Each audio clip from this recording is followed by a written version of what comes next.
뉴스가 지니고 있는 이면 그리고 앞으로의 전망까지 짚어보는 뉴스 속 뉴스 이재호 국민의힘 상임 고문과 함께하도록 하겠습니다. 어서 오세요. 예, 안녕하세요. 네, 오늘의 첫 번째 주제부터 먼저 예. 보겠습니다.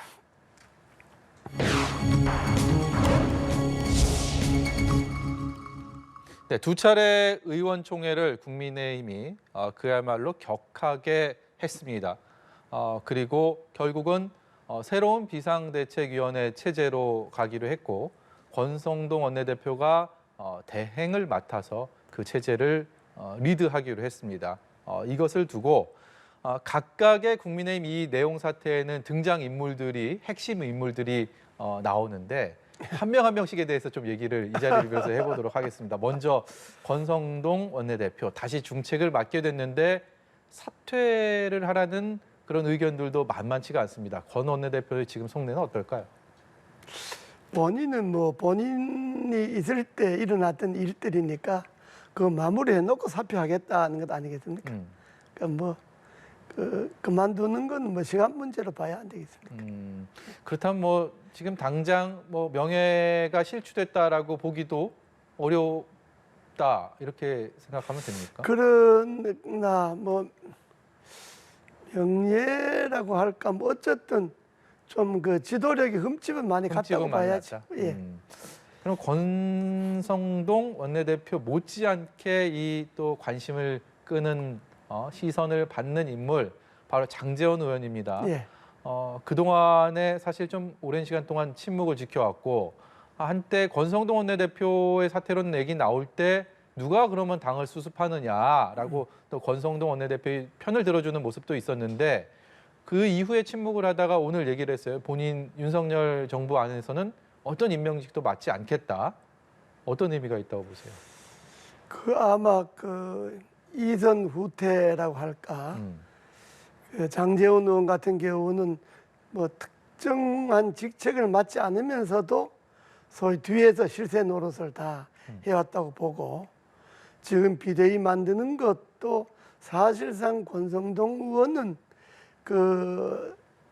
대표 직무대행으로 간다. 예. 처음에 그렇게 했는데 그걸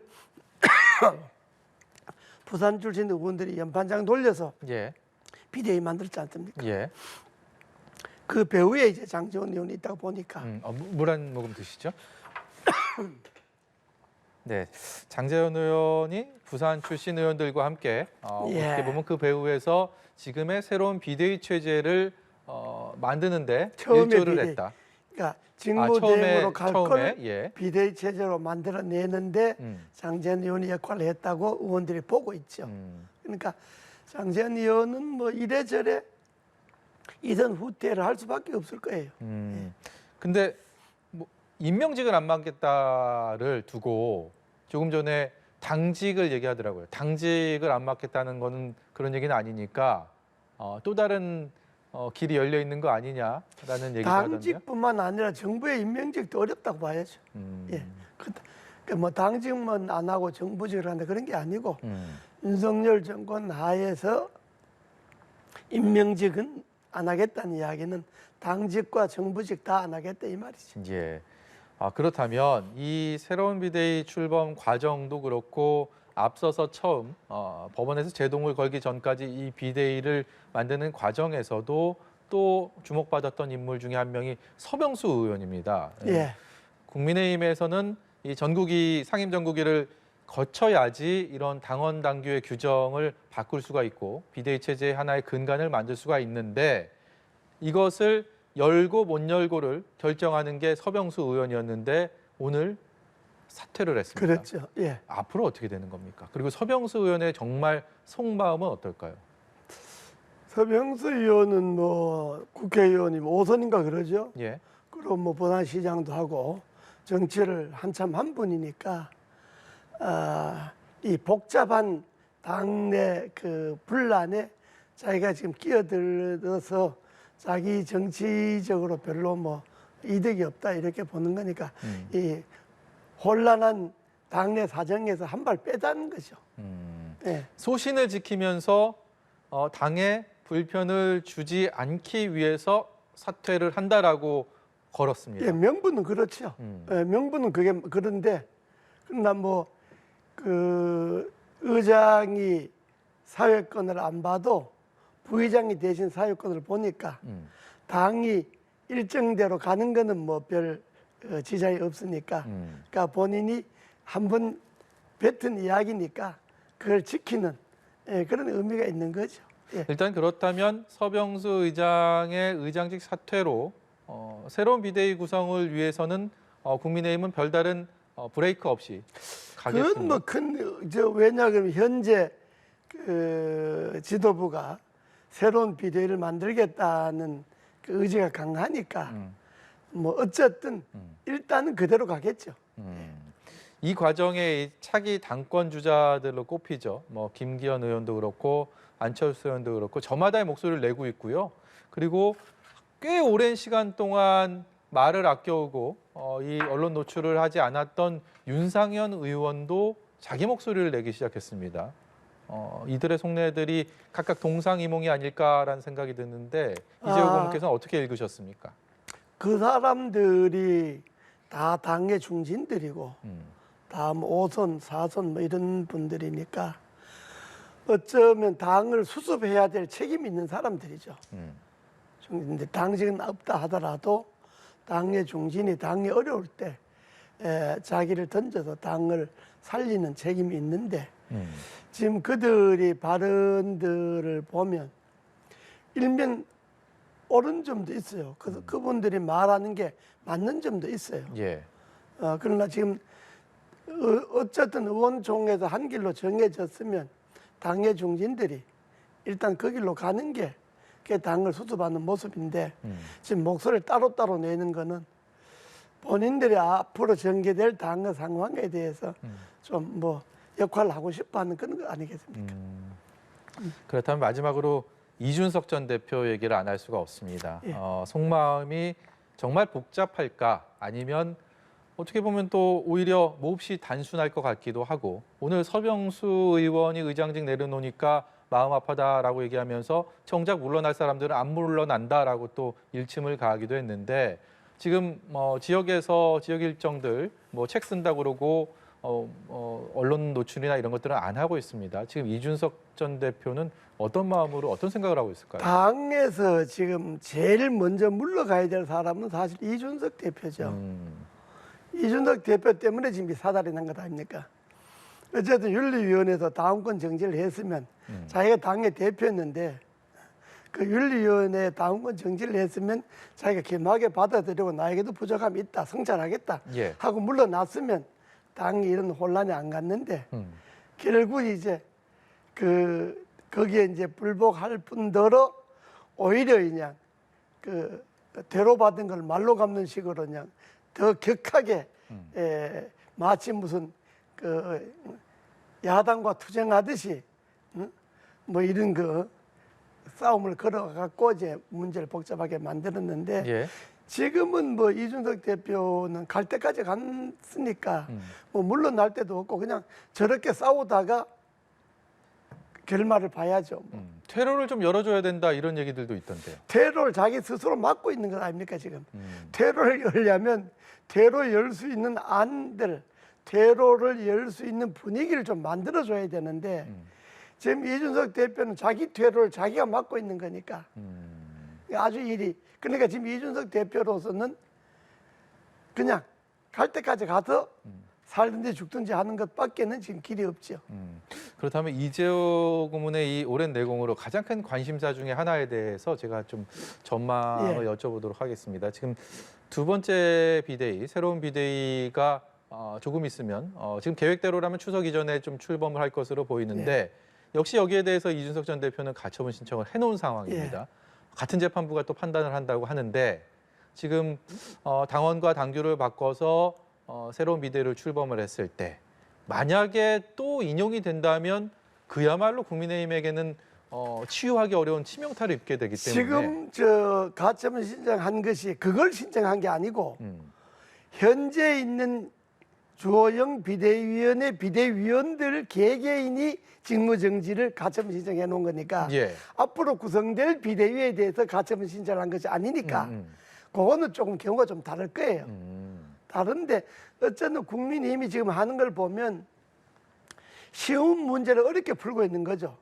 이 공부 못하는 학생들이 쉬운 문제 갖고 끙끙거리고 어렵게 문제 풀고 있는 것과 똑같은 그 형국인데 아주 단순하고 간단 명료하게 정리될 수 있는 당내 상황을 아주 어렵게 지금 풀고 있는 거죠. 지금. 알겠습니다. 두 번째 주제여도 같은 연관 예. 선상에 있는데 주제 보고 계속 말씀 예, 이어가도록 예. 하겠습니다.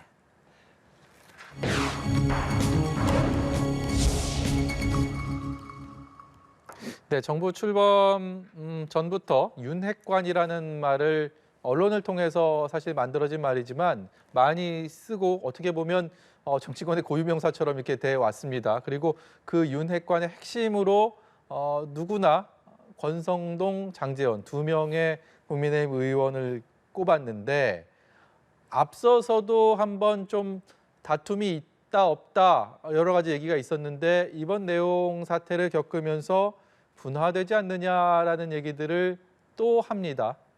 어떻게 전망하십니까? 뭐 분화된다기보다가 두 사람을 다 제가 잘 아는 그래서요. 후배들이잖아요. 그러니까 저 두 사람이 생각은 막 조금씩 다를 거예요. 그러나 이제 원체 이제 학교도 선후배고 뭐 또 같은 옛날에 저 있을 때 예. 같은 친이라는 그 테두리 안에서 네. 활동을 했기 때문에 외부로 볼 때 서로 이렇게 그 헤어질 수 없거나 등질 수 없는 그런 사이로 보이는데 그러나 두 사람의 속마음은 막 조금씩 다를 거예요. 그러니까 제가 이렇게 지켜보면 사물을 보는 눈이 조금씩 달라요. 어떤 면이 다릅니까? 장제원 의원은 조금 그 세기가 좀 그 뭐랄까 좀 능한 편이고, 세기가 능하다. 예, 잔 기술 이런. 예.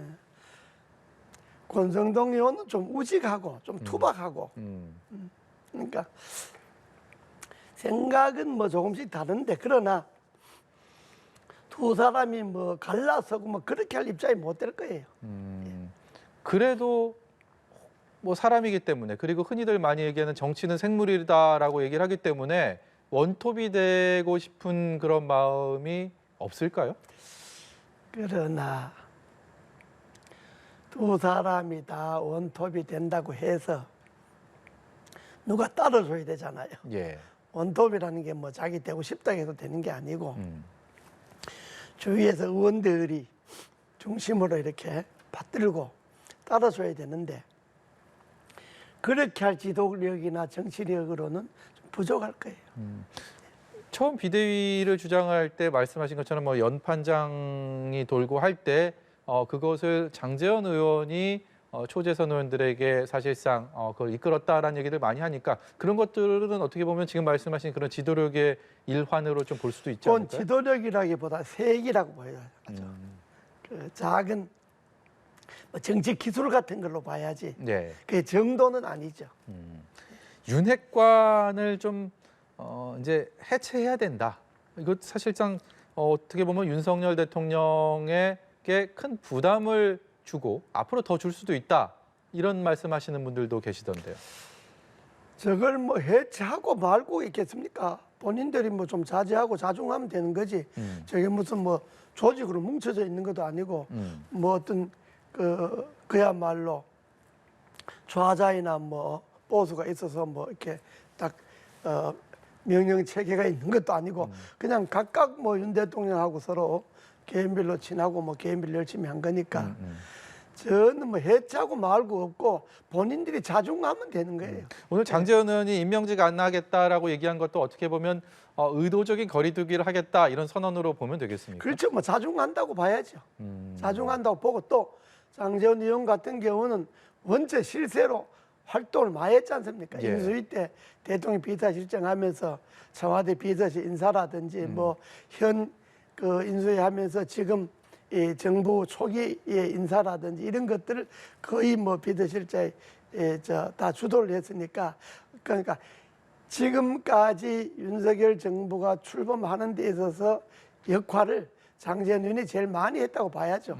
그러니까 이제 그것에 대한 후유증이 이제 지금 드러나는 거니까 본인은 좀 일선에서 빠지는 게 맞죠. 네, 그리고 저는 좀 자중하고 뒤로 물러나는 게 맞습니다. 또 그리고 원래 실세라는 게 오랫동안 그 자리를 지키려 그러면 그야말로 일을 실자 실세가 됩니다. 네. 그러니까 적당하게 역할하고 빠져주는 것이 그게 실세들이죠. 알겠습니다. 오늘 말씀 여기까지 듣도록 하겠습니다. 지금까지 뉴스 속 뉴스 이재호 국민의힘 상임고문과 함께했습니다. 고맙습니다. 감사합니다.